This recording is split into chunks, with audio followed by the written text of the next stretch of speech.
So I ran for office as a publicity stunt. It Okay. was essentially meant to be a joke.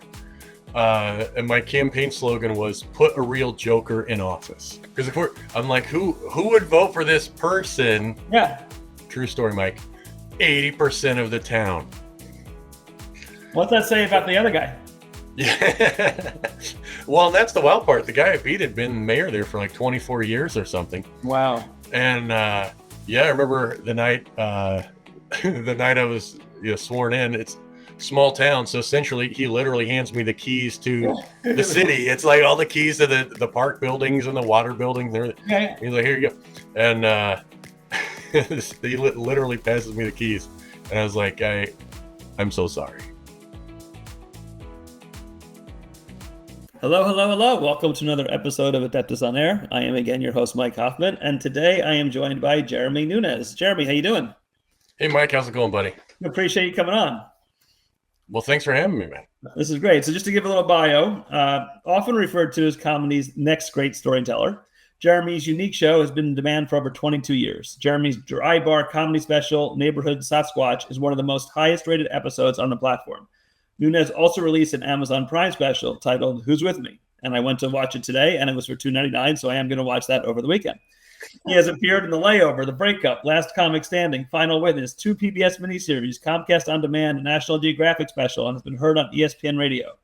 He is one of the most requested comedies by Sirius XM satellite radio listeners. He even wrote a best-selling book about his experiences as a small-town mayor called You Can't Write City Hall. How'd I do? Pretty good? That was pretty good. I was, as I was listening to you read that off, I was like, wow, who is this guy? This is... I want to talk to him. He sounds like a fun guy to talk to. Yeah, this guy seems cool, yeah. So, has comedy always been something in your blood?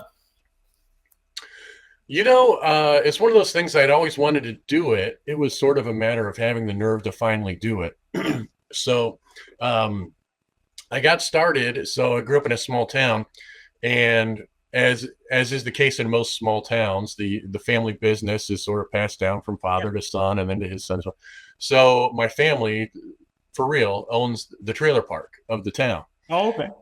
And my great-grandfather started it, then my grandfather, then my dad. And my dad was, gearing things up, wanted to pass it on to me. And I told him, I said, I don't think this is for me. I think I'd do comedy instead. And I can make just as much money doing comedy as I would running the trailer park, tens of dollars. Wow. Not even fives of dollars, but tens of dollars. Yes. Oh, yes. All right. So but it must be even probably more of a challenge in a small town, because obviously if you're in a New York City, you have all these venues to kind of, explore and, try it out, see how it works. But were the opportunities limited where you were? Yeah, so that's that is sort of a battle. That is a good observation, Mike. So, I kind of started my comedy career in Chicago, and then you could go to, anywhere on any given night. There was an open mic. Typically there's 5, 6, 7 places a night you could go and try to cut your teeth. Whereas now, downstate Illinois, there's maybe, one place once a month in Springfield and one place once a month in Peoria, so you got to drive an hour to get to the one, and then one in, say, Bloomington or Decatur or what. And so essentially, you can get on stage like 4 times a month if you're not being paid to do it. So fortunately for me, I've kind of grown past that stage. I'm just routinely, being paid and performing. But I do feel for the newer guys who, what they get done in a month is what a lot of guys are doing in 2 days in a bigger city. Yeah. But I would imagine that the growth of social media has probably given some of those people another outlet to kind of show off their talents, to maybe, catch someone's eye.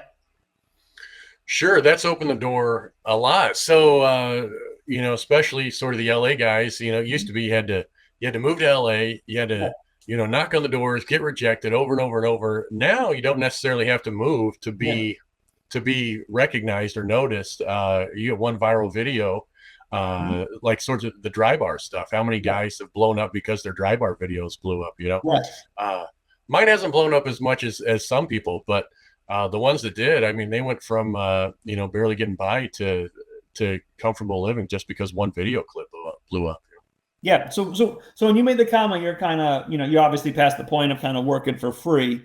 So what is the life of a, income earning comic, like yourself? Is it getting a manager having them book you, across the country? Is it staying regional? Like, what is that process?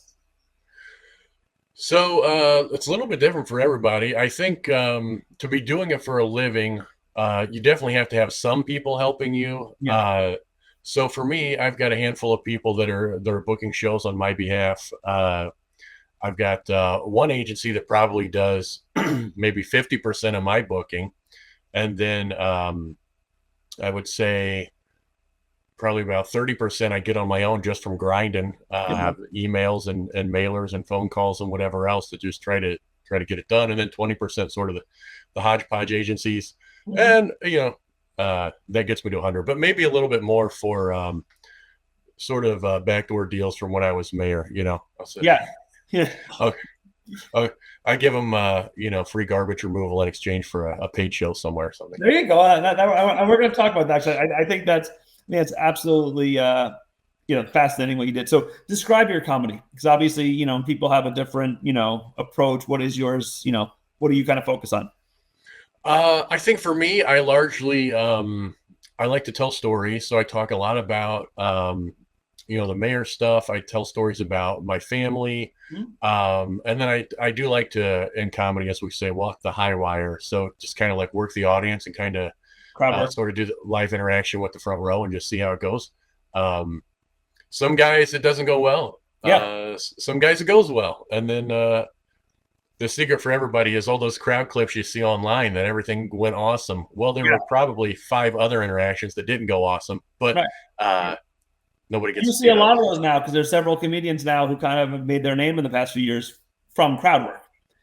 And you see those clips pop up all the time. And a lot of times you're right. You're seeing those 5 or 10 clips, like the best 5 or 10, just on constant repeat. Yeah, and so there's kind of a debate in the comedy community as to what happened here. Did the comedians that are now known for only posting crowd work clips, are they ruining comedy? Because what's happening is comedians for years built up their acts with written material. They became known for talking about specific things. Yeah. And then now, if you're at a live comedy show, oftentimes you can almost just feel the audience like, okay, come on, now get to the crowd work. You can almost just feel it. So, and a lot of times, so the heckling has gone up significantly because people, I think, are just so eager for crowd work because that's all they see online. Yeah. But at the same time, if you want to have a sitcom built around your show, you have to have some sort of act. You know, you can just so. It's an interesting dilemma that the comedians are in right now. So yeah, it's funny because like I said, I remember growing up, we used to go to a lot of comedy clubs, local places, just on weekends or whatever and things like that. And thinking back, there was definitely an element of crowd work, but it wasn't prevalent. It was kind of like 20 minutes of, all right, your routine, your prepared routine, maybe like a little bit of 5 minutes in the middle just to kind of break up the pace, and then right back into into the routines. Now it seems like, some shows I've seen recently, you're right. It's a lot more either 50-50 or even now more the other way. Yeah, it's become quite the change. So a lot of folks have had to adjust and change their style altogether. For me, I used to never do crowd work, and now it's probably a third or half of my show, I would say. Right. And I would think there's benefits of both. I mean, obviously, if you put together a show that you're proud about and you're not doing crowd work and you think it's good material, well, all you got to do is get down your presentation of it, have it in your head, and you're just kind of going out there and selling it. That's great. However, for you, it's probably doing the same thing over and over. Probably can get a bit, repetitive. But at the same point in time, with crowd work, like you said, you got to get a good person to kind of go back and forth with, interact with. And I guess this is now testing more of your improv skills. So you could be a great comedian to be a funny guy, but if you don't have the improv skills necessarily to kind of keep up with an audience, that could be frustrating. Yeah, absolutely. So that can be difficult. And then, as you grow and develop, if you become really known as a crowd work guy, I mean, what do you do when you're playing the big theaters. Right. Because I mean, yeah, the people in the cheap seats can see you on the monitor, but the people in the front row aren't mic'd. You're Yeah. repeating everything they say. The timing is off. I don't know. I suppose maybe you could do it. I don't think it would be as good, um, but I don't know. It's a problem for every comedian to sort out. And like I said, for me, I'm making enough money. I don't have to worry about that. My last show, I got $25. So Perfect. Perfect. So growing up, who were the comedians that you like? Who influenced you the most? Like, did you try and emulate anyone's either delivery, routines or anything like that? um, there. I don't know if I could pinpoint just a single guy. But people I've liked through the years is I mean, there's just so many. Like I remember growing up as a kid, I watched the Tonight. I'd be able to stay up and watch the Tonight Show on Friday night, Yeah. and so I'd watch Jay Leno, and then Saturday morning I would recite the monologue, Mm-hmm. which I would recite it to my mom and my grandma, which didn't always go the best because I was a little kid, didn't know any better. But that was like during the peak of the Monica Lewinsky situation. So I'm like 10 years old telling Monica Lewinsky jokes. But so I think Jay Leno and Jeff Foxworthy were probably the first two that I sort of recognized, and Foxworthy, another one, as an example of someone who became known for a specific act. And then as I got more involved in it, Dave Chappelle I really like. Nate Bargatze more recently is really talented and really making a name for himself. So, yes. But there's tons and tons of stuff to just hone in on a couple of them. Yeah, I mean, it's great to go to a comedy show to see someone who you know, but I also really enjoy going and just seeing an unknown. And don't get me wrong, it's very hit or miss. I mean, you can go to a show, and the good news is usually you go to a comedy show, you're seeing 2 or 3. So, you kind of hope you'll either saying, oh, the first guy was pretty funny, second guy, but the third guy, the headliner or whatever. But there's many times I've gone and the headliner wasn't nearly as good as, some of the opening acts. I'm like, I would have liked to have heard the first person, a little. Yeah, that happens sometimes. And, talking about, seeing a big name person and then, another time you go see someone that's unknown, I couldn't tell you the amount of times people come up to me and they'll say, after a show, they'll say, hey, I saw so-and-so live and he was great, but I'd never heard of you. And I came to see you and you were even better than he was.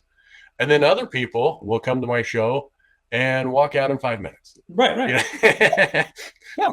So, it's all subjective, I suppose. Well, it's like anything. It's like music. It's anything. You're entertaining, and we all are entertained, by different things. I mean, just to say you like comedy. I mean, some people like, good wholesome comedy. Some people like raunchy comedy. Some people like more crowd work. Some people just want to hear your story. That kind of thing. So yeah, different strokes for for everybody. I guess. So, how did this entire mayor thing come about? Because when I was kind of learning about Jim, like, all right, everything makes sense. Comedian did this. What? He was a mayor? So where in all this did you say, hey, that would be a good idea? So I ran for office as a publicity stunt. Okay. It was essentially meant to be a joke. And my campaign slogan was put a real joker in office. Yeah. Because I'm like, who would vote for this person? Yeah. True story, Mike. 80% of the town. What's that say about the other guy? Yeah. Well, that's the wild part. The guy I beat had been mayor there for like 24 years or something. Wow. And I remember the night I was sworn in. It's small town, so essentially he literally hands me the keys to the city. It's like all the keys to the park buildings and the water buildings. Yeah. He's like, here you go. And he literally passes me the keys, and I was like, I'm so sorry. Yeah. Like, exactly. I never meant this to happen. So when you win, are you happy you win, or you're like, I didn't want this to happen? This stunt totally went the wrong way.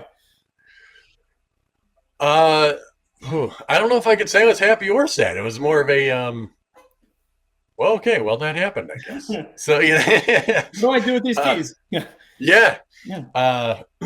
And the best part, remember when I was, so I know we'll talk about the book in a minute, but so when I wrote the book. So they have someone who does what they call story edit, which is not necessarily reading for grammar and punctuation errors, but more like to make sure all the stories are tied up and the people you call Joe don't switch to John or something like that. Yeah. Well, so I was describing the night I was sworn in, okay, and I had written. My mom was there, my sister was there, my wife was there, and the editor, she said, for the night you're sworn in, you don't mention your dad, and the reader is naturally going to wonder, where's your dad? And so she said, you probably need to address that. I said, oh, my dad wasn't there because he voted for the other guy. Well, he wanted to know what was best for the city. Yeah, he did. So yeah, she wasn't very happy about it. Yeah, I'm sure he's like, oh crap, this is gonna kill my taxes. This town's going to hell. Real estate values are about to plummet. Do you know the story? Good. Do you know the story about that I fined my parents? But what now? I fined my parents. Did No. you know this? No. So I issued a fine to my parents, and I remember my dad called me when he found out about it. He's like, Jeremy, why did I get this fine in the mail? Yeah. And I was like, well, your grass is way too high. You have to mow your grass.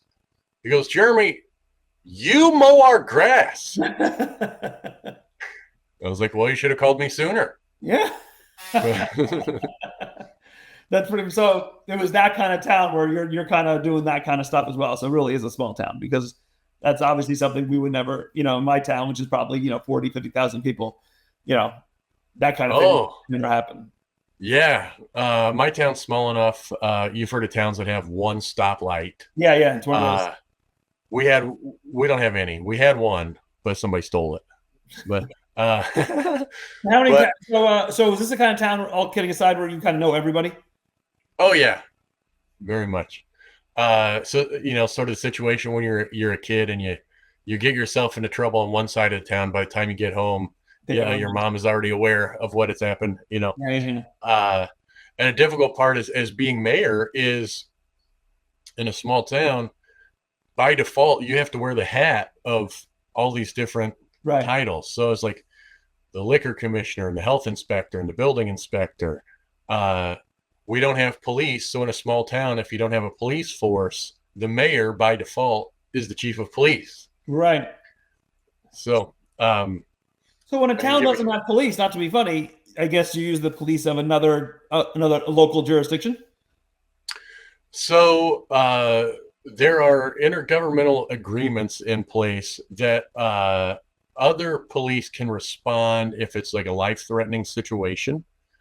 And then the county would respond if it's sort of like a non-life-threatening, or life-threatening as well if they could get there quicker. But a lot of times you have to step in the lower level stuff. So, like for example, our Dollar General got broke into, and I had to investigate.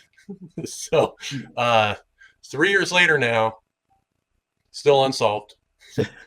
It's a cold case. It's a cold case. So, but here's the crazy part. That store, the thief or the thieves, I don't even know if it was more than one person. And they took everything in that Dollar General, cleared it out. Man, poor Dollar General, $82 in losses. There you go. I wiped everything out. That's all. So I guess there's no speed traps in your town. You know what? The only way there'd ever be a speed trap is if the county set up shop somewhere in the town. But in all my years, that is a great question, Mike. I don't believe in all my years I've ever seen a speed trap in my town. No. Never. Well, without a police force, I would think that would be kind of, hard. Unless it's you unless it's you on the side of the road. Yeah. Sometimes I sit out there with a hairdryer. Yeah, exactly. It looks legit anyway. Yeah. So was the idea always to write a book, or was being a mayor gave you the idea to write a book? Because I think what I'm gathering from a lot of comedians is, to some level, they all kind of write a book because it's another way that they can express themselves. Yeah, I actually never intended to write a book. I never intended to even joke about being mayor. It was as I started to kind of wrap up my final weeks, I guess, in office. I was sharing all these funny stories with people, and they'd always be like, "Oh, how come you never talk about that in your show?" Yeah. And so I started, telling these stories in my show, and suddenly the mayor stuff became the most popular stuff in my show. Right. And then people would be like, you know, I'm still doing a show. I'm limited. I have so much time in the show. Uh, and I couldn't tell all the great stories I had, and so people always been like, "Hey, you should write a book of all these stories." So then more and more people kept telling me to do it. So finally, I never had the time to write it, but I finally had time. Like during COVID, all the shows were shut down. Yeah. That's Yeah. when I sat down, started writing everything. Because I mean, when you're locked in your house, the only other thing to do is spend time with your family, and I just wasn't going to do That would have been crazy. that. Guess I'll write a book. Yeah. So that's how it came together. Yeah. We didn't address the most important thing. Did you not run for re-election, or were you beaten? No. So I ultimately did not run for re-election. Had enough.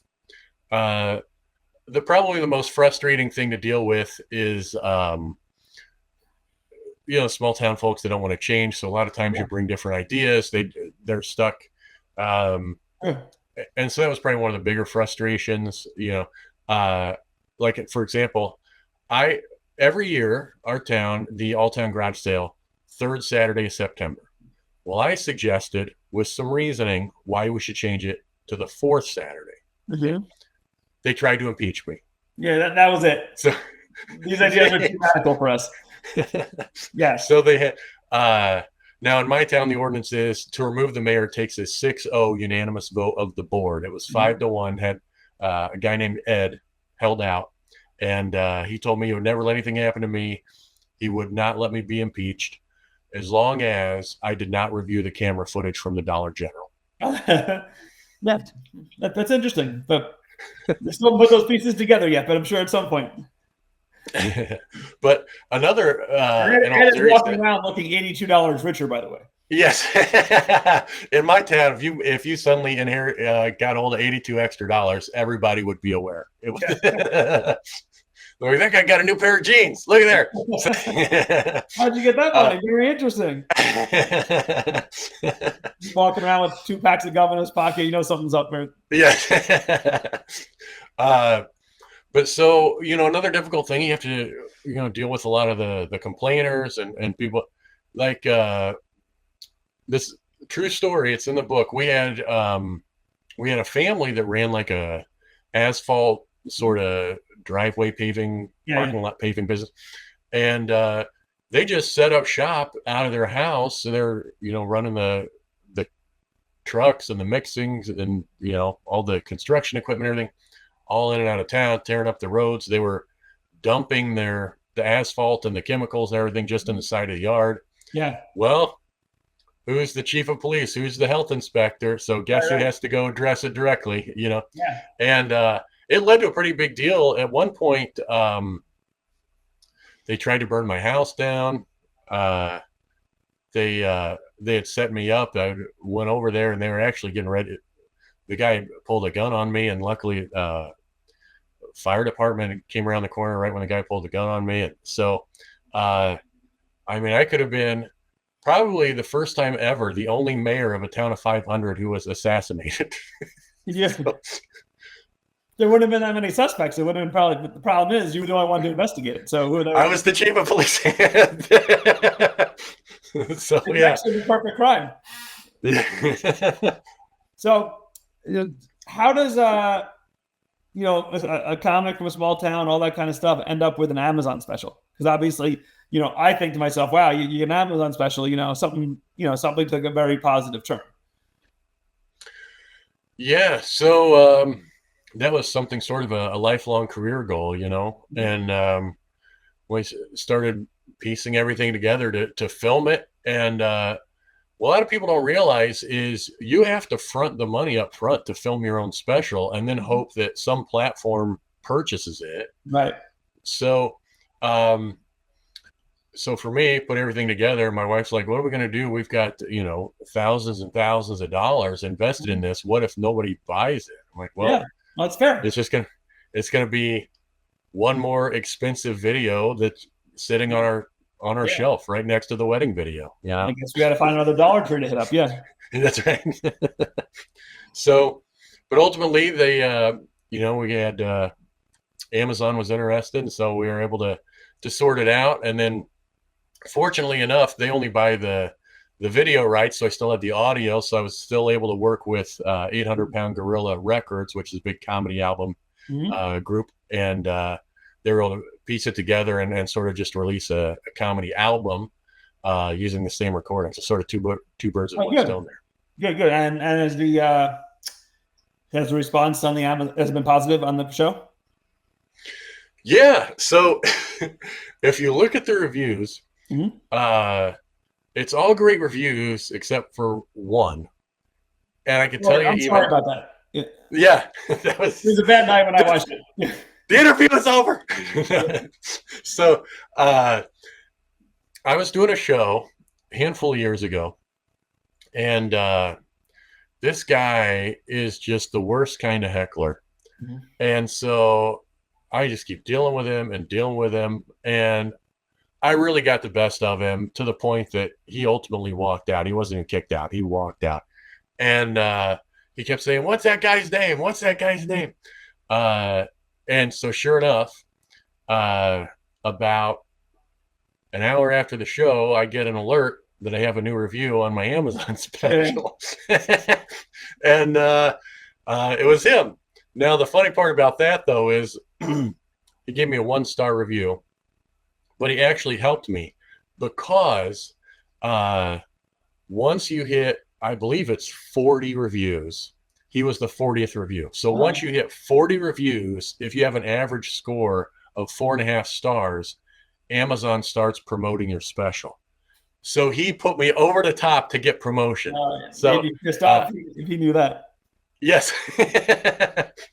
But and his name is Adam. I still know it to this day. So Adam, wherever you are, cheers, my friend.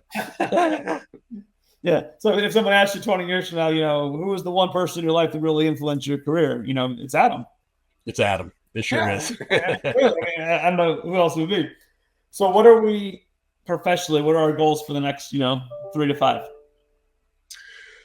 Well, in the past few years, when people asked me that, I didn't necessarily have an answer because everything seemed to sort of, and comedy sort of builds on itself. So initially it was like, well, I just want to be paid to host a show. And then it was like, well, if I could just be the middle act. And then it was like, well, if I could headline a show, and then if I could get an album, then, if I could get a dry bar special, if I could get an Amazon special, if I could get a best-selling book, so all these things sort of kept going. Yeah. So the latest is we're trying to turn the book into a movie. Oh, okay. So, so we got a finished script. It's been numerous drafts back and forth with production houses. So, so the script is done. It's, probably the most difficult part was turning a 4-year story into a 90-minute story. Yeah, of course. So we've got it, and I get awesome feedback about the script, and people really like it. Sort of the pushback is nobody wants to make movies that aren't already like sort of guaranteed blockbusters. So it's sort of, if you notice, basically almost all the movies right now are remakes of previous movies, or they are superhero movies, which they aren't going to be a hit. So, so we'll see. I'm trying, but so the important question is who would play you, who would play Ed, who would play Adam? I mean, these are the 3 things that we need to know. So, as far as who would play me, probably Will Smith, maybe. The resemblance is like striking. And no pun. Yeah. He loves comedians, of course, too. So, so I don't know who would play me. And that's the people that look at it. They're like, "Do do you insist on playing yourself? I'm like, no, I don't care. Just give me a check. I'm good. So, give me a check. I don't care if anyone ever sees the movie. Just give me a damn check. Right. That's right. So I say, I wouldn't mind having like sort of a small, be one of the more side characters. Of course. So I could be Adam, because I want the best of them. I mean, who else mocked Adam better than anyone? It was me. So you could feel the part. I have it. Yeah. And so who knows? But so yeah, that's sort of the next hope anyway. So, and then who knows what we'll call it. Like an interesting story. So not for nothing, I could see that being a funny story. A guy, running for mayor on a hoax wins, and small town, and he becomes the cop. He becomes he becomes everything. So, yeah, I think there's definitely humor behind it, and what usually makes it funnier is when it's real stuff that's actually happened. Yeah, and essentially, comedy in general is exaggerated truth. So yeah, we've got the stories that happen, and we just elaborate a little bit to make it funnier. So, the book is You Can't Write City Hall. I don't know if the movie will be You Can't Write City Hall, or maybe we just call it City Hall or something else altogether. But who knows where they'll take all that. I just need somebody to buy it, and I'm not even trying to get rich. I just want to pay off my house, and I'm good. All right. Yeah. There's levels of rich. Debt free is rich to a lot of people. And I'll take it. And that's more than sufficient. So we talked about different things, but how can people kind of find you, like on either social media or your specials and things like that? So the Amazon special is under my name, Jeremy Nunes. So if you just go to Amazon and search that, you'll find it. Likewise for the Dry Bar comedy special. Dry Bar is on kind of all the major social media. So if you find them, you can search me there. And leave a 5-star review if you can. And now for each of these, Amazon specifically, I get $1 every time somebody watches my show. So if everyone who hears this could just go bring it up and then just hit refresh over and over and over, then, that would be super helpful. The reviews actually do go a long way, because the more reviews you get, the more they promote it. But of course. And then the book is You Can't Write City Hall, which is it online at all the major book retailers, or my own website, jeremynunes.com, if you want an autographed copy. We'll get it out to you. And and if anybody wants to make a deal with my town, let me know, and I take a 20% kickback. So there you go. Awesome. Sounds like a plan. Listen, it was great talking. Like I said, I love talking to comedians. It's always it's always a great time. And I wish you nothing but success. And you will be definitely getting some reviews and clicks from me in the upcoming days for sure. Awesome. Well, I appreciate you having me, and I had a great time. So thank you so much. Thanks for listening, everybody. Thanks for listening to Adeptus On Air. If you like this episode, please subscribe and leave a review. The views and opinions by the podcast speakers and guests are solely their own and do not reflect the opinions of Adeptus. This podcast provides general information only and is not intended to constitute advice.